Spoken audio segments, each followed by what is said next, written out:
네, 곳곳에서 일어나고 있는 사건, 사고들을 살펴보는 시간입니다. 시사토론 천지인인데요. 먼저 주제는 해외 이슈를 전하는 천을 만나보겠습니다. 트럼프 줄줄이 소송 대기라는 주제를 만나볼 건데요. 대선 패배 이후에 잡음이 끊이지 않고 있는 이 트럼프 전 대통령입니다. 지난 20일에 백악관을 떠난 트럼프 전 대통령이 증명한 이 법적 논란들이 조금 있는데요. 참 다양합니다. 우리가 좀 살펴보도록 하죠. 먼저 대선 뒤집기 압력 의혹이 있습니다. 이 부분 좀 살펴볼게요. 어떤 내용으로 지금 조사가 이루어지고 있을까요? 예, 우리가 뭐 잘 아시다시피 미국에서 대선 불복 비슷한 상황이 지금 벌어져 있었던 네. 상황이고요.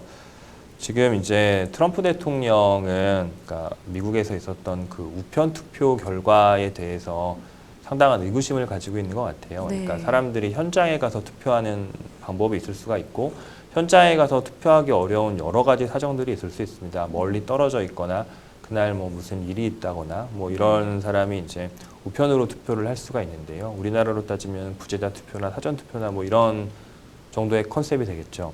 그러니까 이런 우편 투표가 제대로 안 됐고 부정하다는 생각을 트럼프 대통령은 가지고 있고 네.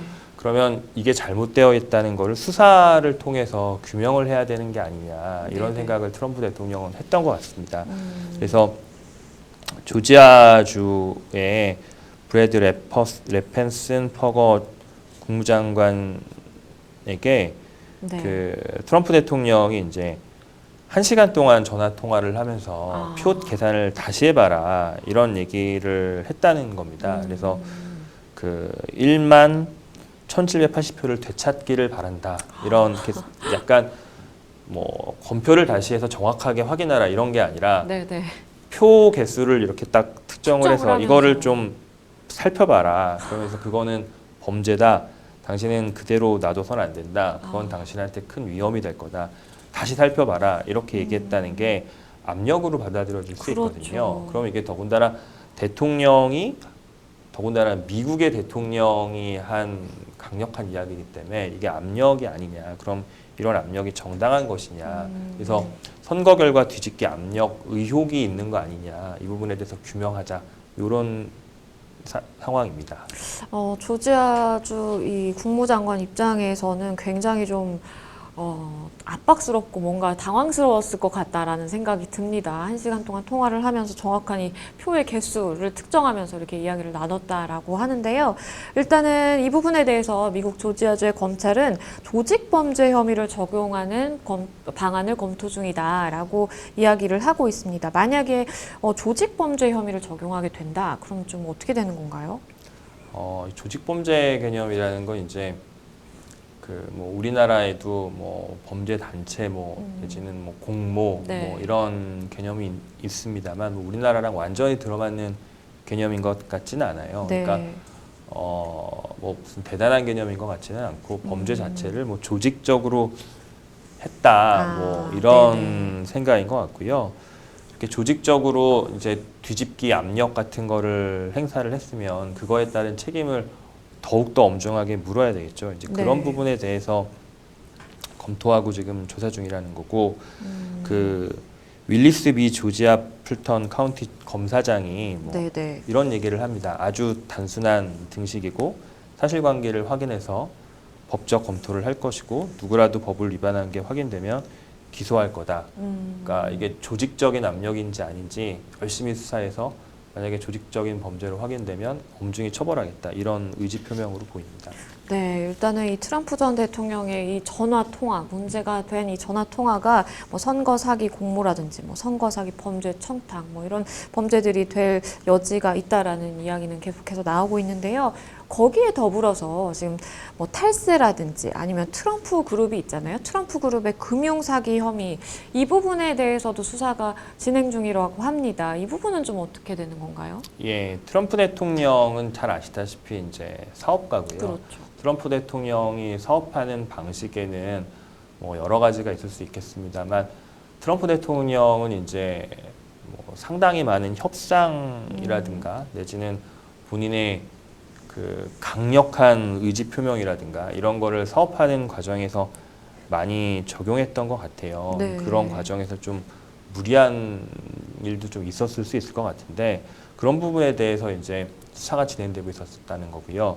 그래서 뭐 탈세라든가 트럼프 그룹의 이제 금융사기라든가 이런 혐의에 대해서 수사가 진행되고 있었는데 현직 대통령 시절에는 현직 대통령을 이제 이런 혐의로 조사할 수는 없잖아요. 그렇죠. 그래서 그 당시에는 이제 좀 정지되어 있었던 상황일 텐데 이제 현직 대통령 신분이 이제 끝이 났으니까 이제 지금 현재 이제 뉴욕주 검찰에서 수사하고 있다고 하는데 엄격하게 이제 조사를 해보겠다 뭐 이런 이야기인 것 같습니다.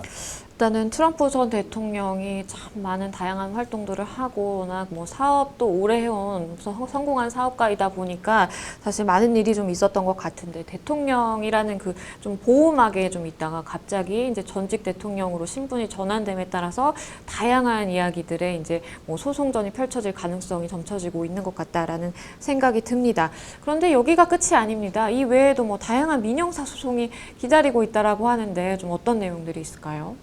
예, 뭐 일단 지금 당장 나와 있는 뭐 조지아주 대선 결과 뒤집기 압력을 네. 행사했는지 그리고 방금 말씀드렸습니다만 트럼프 그룹이 기본적으로 가족 기업이거든요. 네, 그렇죠. 이런 가족 기업의 뭐 사기라든가 탈세 의혹 그리고 최근에 이제 의사장 난입했었던 네네. 사건이 있었는데 그 사건을 트럼프 대통령이 이제 트위터나 이런 걸 통해서 선동했던 거 아니냐 이런 부분에 대한 수사가 있고 또 이제 미투 운동이 한참 진행되고 있을 당시에 네. 트럼프 대통령에 대한 미투 이야기들도 좀 있었습니다. 네네. 트럼프 대통령이 로부터 성폭행이나 성추행 피해를 입었다는 여성들이 이제 나타났었는데 이 사람들 관련해서 이제 명예훼손 소송이라든가 이런 것들이 지금 진행되고 있습니다. 네, 다양한 좀 소송전이 펼쳐질 것 같은데요. 트럼프 대통령 워낙 좀 강한 캐릭터를 가지고 있더라 보니까 이걸 좀 어떻게 대응을 해나갈지, 이 위기를 어떻게 모면을 해나갈지 그 모습도 참 궁금하기는 합니다. 변호사님은 좀 트럼프 전 대통령이 어떻게 대응할 거라고 보시나요?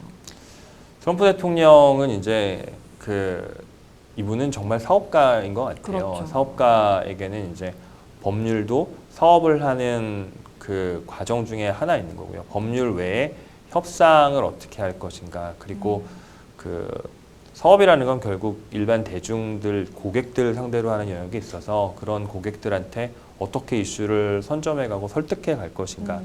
이런 부분들이 이제 종합적으로 이렇게 작용을 할 텐데요. 트럼프 대통령은 이런 부분을 모두 다 이렇게 아울러서 본인의 사업 전략을 구상하는 것 같고 그 중에서도 특히 이제 상대방을 아주 강하게 압박을 하고 법적으로도 공격하고 뭐 이슈적으로도 공격하고 해서 아주 강한 압박을 해서 중간에 이제 적절한 타협점 같은 걸 끌어내는 것 같아요. 근데 이번에 이제 대통령 신분인 상태였었기 때문에 이번에도 이제 그런 방법으로 통할지 그리고 트럼프 대통령이 이제 다음 미국 대선에 또 출마할 수도 그렇죠. 있거든요. 할 수 있는. 또다시 출마하는 유력한 대통령 후보라고 하는 그런 정치적인 영역을 동원해서 이 사건을 해결할지 이걸 좀 지켜봐야 될 것 같습니다. 맞습니다. 변호사님께서 잠깐 언급을 해주신 것처럼 트럼프 전 대통령 다음 대선에도 일단은 출마가 가능한 상황이기는 한데요. 실제로 뭐 할지 그리고 또 지금까지 나눠본 그 많은 소송전들을 어떻게 대응을 할지 좀 지켜보도록 하겠습니다.